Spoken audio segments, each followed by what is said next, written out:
You just mentioned for decades the U.S. has been Israel's closest ally, but could that be changing in the shadow of the Iran controversy?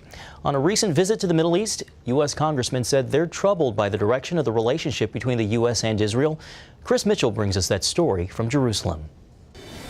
Israel and the United States have enjoyed a very close relationship going back to the creation of the Jewish state. Even friendships go through rough patches, and that's happened the past few months regarding Iran. In a region where radical Islam looks to seize power from longtime dictators, Israel is the sole democracy.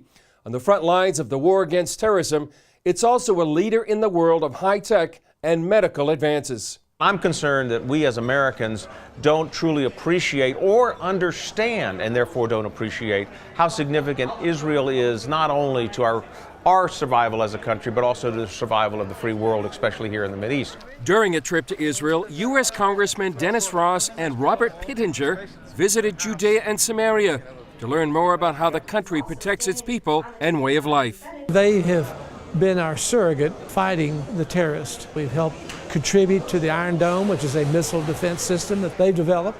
Their comments come at a time of unprecedented friction between U.S. and Israeli leadership over the issue of a nuclear Iran. The Prime Minister is the Winston Churchill of our era, and regrettably, President Obama is the Neville Chamberlain. He doesn't see the facts.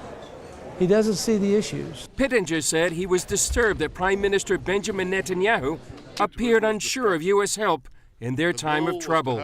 Frankly, I asked the Prime Minister, at such time that you believe that you will need America, will you believe America will be there for you? And the best answer he could give me was, I hope so.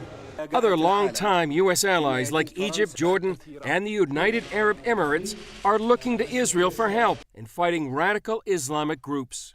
Who came in to help Egypt? Wasn't us, it was Israel. Israel has been the best partner that President Sisi has had to defeat the Muslim Brotherhood. Israel has as well been given significant strategic assistance to Jordan. The congressman also agreed the U.S. could learn a lot from Israel.